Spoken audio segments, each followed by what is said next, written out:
Quadratic equation पढ़ेंगे। Quadratic equation जिसको हिंदी में वर्ग समीकरण कहते हैं। जिस तरीके से मैं आपको दिल से पढ़ा रहा हूँ, आपका भी फर्ज बनता है कि आप भी उसको ध्यान से सुनो और समझो। अगर ध्यान से देखोगे समझोगे तो आपको समझ में आ जाएगा। और ये बहुत इंपॉर्टेंट पार्ट है आज का, क्वाड्रेटिक इक्वेशन, जो एग्जाम में आते ही रहते हैं। अगर मैं दिल से पढ़ा रहा हूँ तो आपको भी फर्ज बनता है कि आप भी दिल से समझो, दिमाग से समझो, क्योंकि मैं जो पढ़ाता हूँ, मैं पढ़ा रहा हूँ, ये मेरी हॉबी है। This is not for main income. मैं इनकम के लिए इस चीज को नहीं करता हूँ। मेरा जो पढ़ाना का जो काम है ये इनकम के लिए नहीं है, ये मेरी हॉबी के तौर पे। इनकम के लिए आपको पता है मेरे इनकम के स्रोत कुछ और भी है, लेकिन अभी मैं पढ़ा रहा हूँ तो मैं हॉबी के लिए पढ़ा रहा हूँ। और इसीलिए शायद मार्केट से कम रेट में मैं आप लोगों को पढ़ाता हूँ। अगर मार्केट में आप कंपेयर करोगे तो वहां से अपनी बहुत ही कम फीस में आपको अवेलेबल है ये क्वेश्चन क्लास। क्यों? क्योंकि दिस इज माई हॉबी, ये मेरा शौक है पढ़ाना। ओके, तो आप सब समझने के लिए तैयार हो? Yes sir. Okay, yes sir. समझो, क्वाड्रेटिक इक्वेशन जो है ये x square minus 3x minus 10 एक इक्वेशन लिया है। इसको कैसे सॉल्व करना है, ये सॉल्व करने के लिए ये जो बीच का जो पार्ट है इसको दो पार्ट में हम डिवाइड करेंगे। दो पार्ट में किस तरीके से, एक्स स्क्वायर माइनस ब्रैकेट में 5 minus 2 and x minus 10। 5 minus 2 क्यों करा? 5 माइनस 2 इसलिए करा है कि 5 में से 2 माइनस करोगे तो 3 आ जाएगा, और 5 और 2 का अगर मल्टीप्लाई करेंगे तो 10 आएगा। ये दोनों कंडीशन लागू होना चाहिए। मल्टीप्लाई करने पर ये नंबर आना चाहिए, और अगर हम इसको माइनस या प्लस करते हैं तो बीच के नंबर आना चाहिए।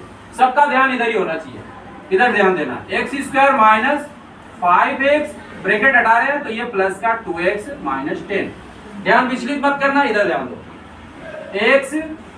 x minus 5 and plus 2 common लिया तो x माइनस 5। अब इसको भी देखना है कि दोनों ब्रैकेट में सेम डिजिट आना चाहिए, सेम नंबर आना चाहिए, तभी आपका यहाँ तक करना सही है। x माइनस 5 इसमें भी आ गया, x माइनस 5 इसमें भी आ गया।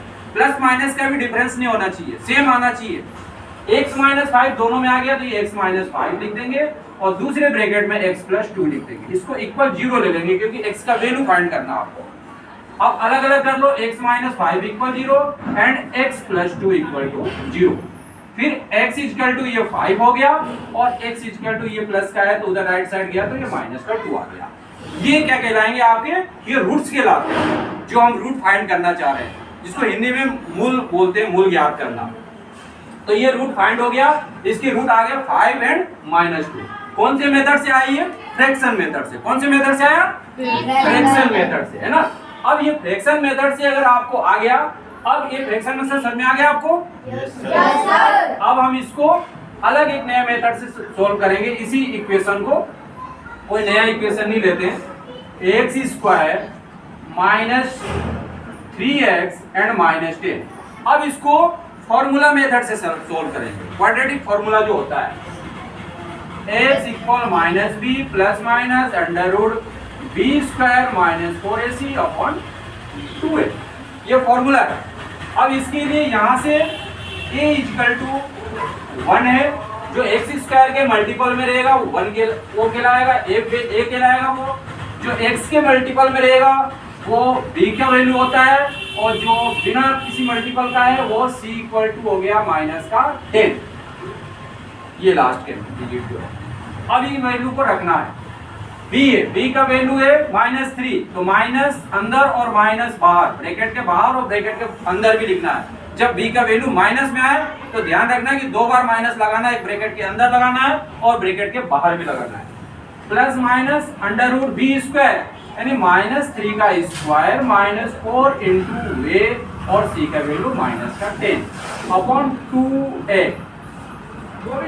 अब इसको सोल्व कर दो, माइनस माइनस ये 3 हो गया, प्लस हो गया, कैंसिल हो गया माइनस, फिर प्लस माइनस 3 का स्क्वायर 9 हो गया, एंड ये माइनस और ये माइनस, 2 बार माइनस आ रहा है, एक ये और एक ब्रैकेट के अंदर, तो ये 4 1 जा 4 और 4 10 जा 40 हो गया।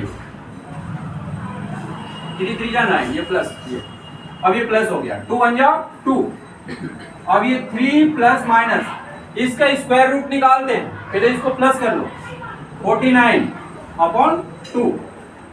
3 प्लस माइनस 49 का स्क्वायर रूट जो होगा, 49 का स्क्वायर रूट होता है 7, रूट हटाएंगे तो ये 7 लिखना पड़ेगा अपॉन 2। अब यहाँ पे दो साइन आ रहे हैं, एक प्लस का आ रहा है और एक माइनस का लेना है, अलग अलग साइन है, अलग अलग लेना पड़ेगा इसमें। जब हम साइन प्लस लेंगे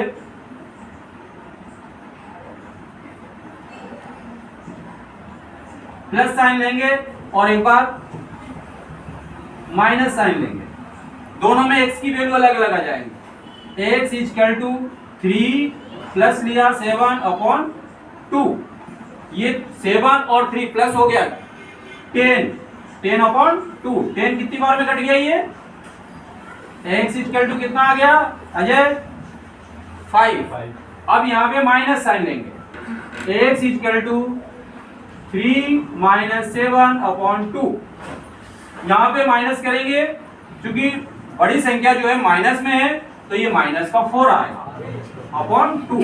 अगर 7 माइनस 3 होता तो 4 आता, प्लस का आता, लेकिन 3 माइनस 7 है तो ये माइनस का 4 आ गया। 2 से 2 4 बार में 4 कट गया, 2 बार में x इक्वल टू माइनस का 2। एक वैल्यू आ गया माइनस का 2, एक वैल्यू आ गया 5। उसमें भी आ रहा था जब अपन ने फ्रैक्शन मेथड से करा था, और जब अपन ने ये क्वाड्रेटिक फार्मूला से करा तो क्वाड्रेटिक फार्मूला से भी वही वैल्यू आ रहा है, सेम वैल्यू आ रहा है, बस इनके दोनों के मेथड अलग अलग है।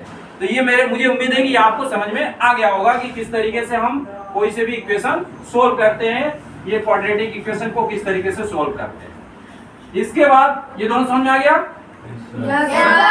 अब आगे देखना। अब इसमें एक चीज और बता दो इसी के साथ में, कि ये जो क्वाड्रेटिक इक्वेशन है, क्वाड्रेटिक इक्वेशन में कुछ कंडीशन ऐसी होती है कि रियल रूट होता है, कुछ नो रियल रूट होते हैं, और इसमें इक्वल रूट भी आते हैं। तो वो कब होते हैं, किस तरीके से होते हैं? अगर वो आपका रियल रूट आता है और इक्वल रूट आता है तो उसको फाइंड कर सकते हैं, और अगर मान लो नो रूट आता है तो फिर कैसे फाइंड करोगे? नहीं फाइंड कर सकते उसको, तो इसको भी हम जांच करेंगे, है ना। ये d equal to b square minus 4ac होता है। बी स्क्वायर यानी कि यहाँ से a का वैल्यू आपको पता है कैसे लिखते हैं, a का वैल्यू 1 है, b का वैल्यू ये -3 है, एंड c का वैल्यू -2 है। अब इस वैल्यू को इसमें रखना है, बी स्क्वायर यानी -3 का स्क्वायर रख दिया, -4 इंटू a का वैल्यू 1 है एंड c का वैल्यू -10 है।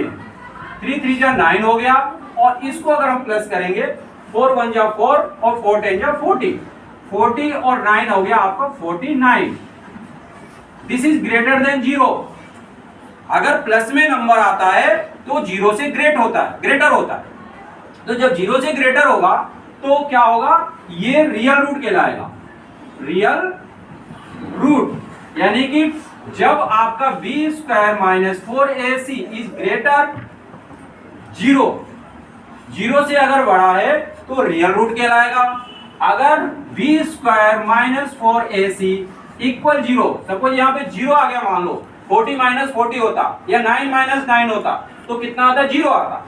तो 0 आता है तो उसको क्या बोलते हैं हम? इक्वल रूट होता है। उसमें x के वैल्यू सेम आएंगे दोनों, जो जैसे अभी हमने फाइंड करा 5 और -2 आया, तो 5 और -2 नहीं आएंगे।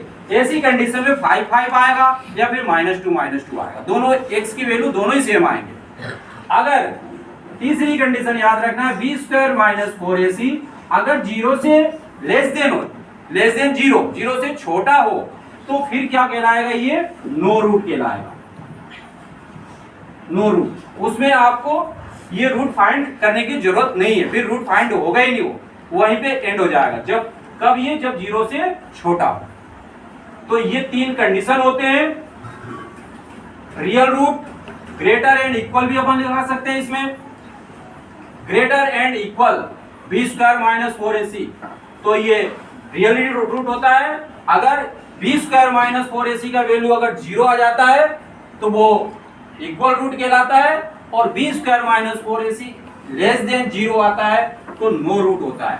तो ये तीनों कंडीशन, मूल वास्तविक है, मूल बराबर है, मूल बराबर कोई मूल नहीं है, नो रूट मतलब कोई मूल नहीं है, ऐसे कंडीशन आते हैं। और जब ये वाला कंडीशन आता है तो हम उसको या तो फ्रैक्शन मेथड से या फिर क्वाड्रेटिक फार्मूला से, दोनों में से कोई से मेथड से हम सॉल्व कर सकते हैं। एग्जाम में पर्सनली आता है कि आपको किस मेथड से सोल्व करना है, उसको फ्रैक्शन मेथड से सोल्व करना है कि क्वाड्रेटिक फार्मूला से सोल्व करना है, ये अलग से आता है। तो वो जो भी मेथड अगर एग्जाम में आता है उस मेथड के थ्रू आपको सोल्व करना है। तो मुझे उम्मीद है कि समझ में आ गया। Yes, sir. Okay Yes, sir.